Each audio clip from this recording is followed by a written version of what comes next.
Hoje, Jesus nos diz algo que nos confronta. Eu sou a porta. Não é uma metáfora bonita. É uma verdade incômoda. Porque há muitas vozes que nos prometem salvação, que nos oferecem caminhos fáceis, que nos sussurram o que queremos ouvir. Mas Jesus diz: só Ele é a porta. Só sua voz nos leva à verdadeira vida. Reconhecemos sua voz no meio do ruído ou seguimos estranhos? Evangelho de hoje, segunda-feira, 27 de abril de 2026. Primeira leitura. Leitura do livro dos Atos dos Apóstolos, capítulo 11, versículos de 1 a 18. Naqueles dias, os apóstolos e os irmãos da Judéia ficaram sabendo que também os gentios haviam recebido a palavra de Deus. Quando Pedro subiu a Jerusalém, os da circuncisão lhe disseram em tom de repreensão: você entrou na casa de incircuncismos e comeu com eles. Pedro então começou a expor-lhes os fatos por sua ordem, dizendo: eu estava orando na cidade de Jafa, quando tive em êxtase uma visão, uma espécie de recipiente que descia, semelhante a um grande lençol que era desdobrado do céu, suspenso pelos 4 extremos, até onde eu estava. Olhei dentro e vi quadrúpedes da terra, feras, répteis e pássaros do céu. Depois ouvi uma voz que me dizia: levanta-te, Pedro, mata e come. Eu respondi: de modo nenhum, Senhor, pois nunca entrou em minha boca coisa profana ou impura. Mas a voz do céu falou de novo: o que Deus purificou, você não o considere profano. Isto aconteceu até 3 vezes, e de um puxão ou subiram tudo de novo ao céu. Naquele preciso momento chegaram à casa onde estávamos 3 homens enviados desde Cesareia, em busca de mim. Então o Espírito me disse que fosse com eles sem duvidar. Me acompanharam estes 6 irmãos e entramos na casa daquele homem. Ele nos contou que havia visto em sua casa o anjo que, de pé, lhe dizia: manda recado a Jafa e faz vir a Simão, chamado Pedro. Ele te dirá palavras que trarão a salvação a você e à sua casa.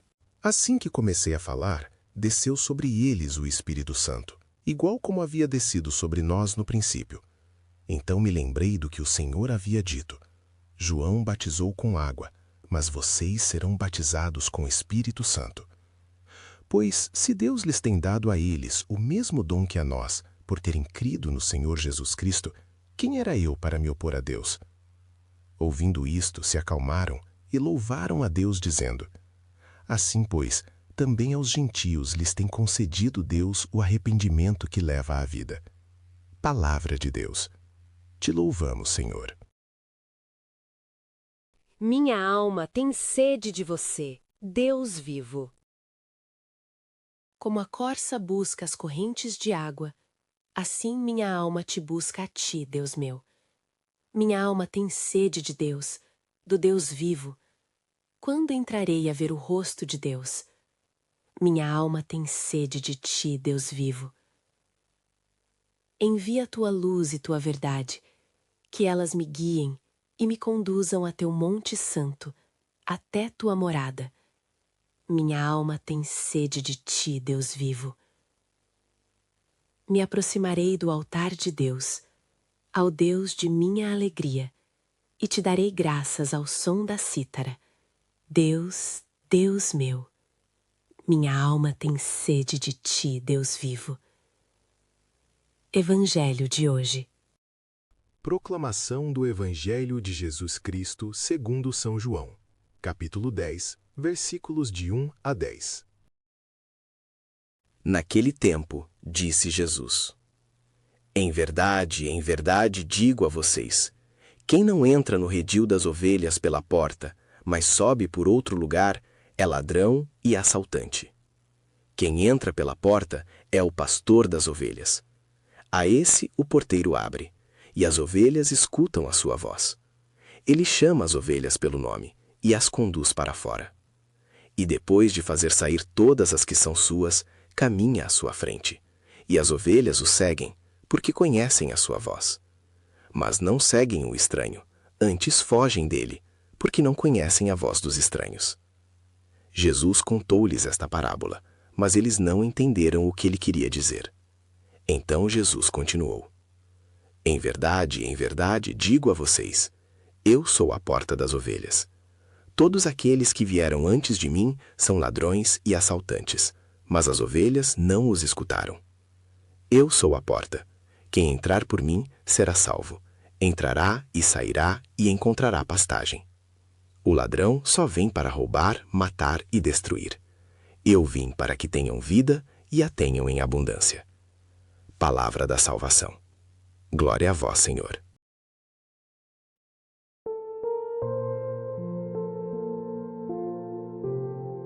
Irmãos, hoje queremos refletir juntos sobre uma mensagem que ecoa profundamente em nossos corações.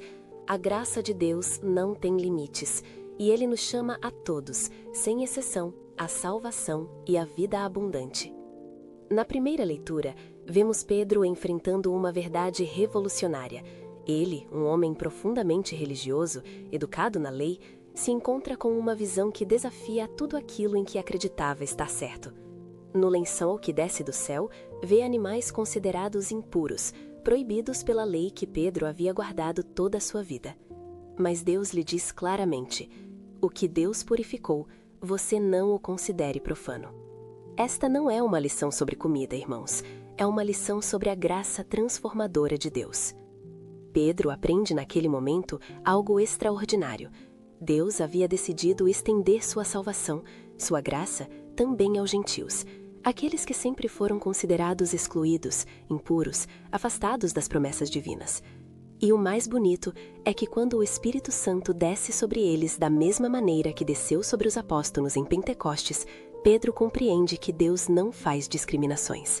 Sua graça salvadora é para todos. O Salmo nos acompanha nesta jornada interior. Minha alma tem sede de ti, Deus vivo. Sentimos nós essa sede? É a sede mais importante que podemos experimentar. Não é a sede de sucesso, de riqueza ou de reconhecimento. É a sede de encontrar a Deus, de estar em sua presença, de viver em estado de graça. E o salmista nos ensina que esta busca nos leva ao altar de Deus, onde experimentamos a alegria de sua companhia. Então Jesus nos apresenta a comparação do pastor e das ovelhas. Ele é claro, direto: eu sou a porta. Não diz eu tenho uma porta, ou eu lhes mostrarei a porta. Ele mesmo é o acesso à salvação. E aqui é onde nós devemos nos deter e refletir profundamente.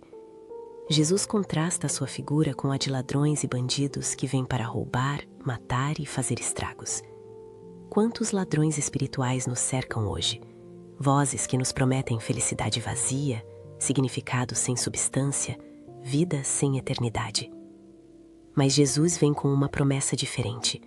Eu vim para que vocês tenham vida e a tenham abundante. Esta abundância não é material, irmãos, ela é espiritual. É a plenitude que só experimenta quem vive em estado de graça. Quem está conectado com Deus através de Jesus Cristo. Nós somos as ovelhas e Jesus é nosso pastor. Ele nos conhece pelo nosso nome. Assim como Pedro aprendeu que a graça de Deus não tem fronteiras, nós também precisamos aprender a não estabelecer fronteiras a essa graça em nossas próprias vidas. Porque muitas vezes nos dizemos: eu não mereço o perdão, meu pecado é muito grande, não sou digno da salvação. Mas esse é o engano do ladrão. A graça não se ganha, se recebe, é um presente de Deus. Viver em estado de graça significa andar sob a guia do Espírito Santo, permitir que Jesus Cristo seja a porta pela qual entramos à segurança da redenção. Significa escutar sua voz no meio de tantos ruídos que competem por nossa atenção. Significa segui-lo ainda quando não vemos o caminho completo. Hoje, nós queremos convidá-los a fazer uma pergunta profunda. Estamos realmente escutando a voz de nosso pastor ou deixamos que outras vozes nos distraiam? Fechamos as portas de nosso coração à graça salvadora porque pensamos que somos indignos?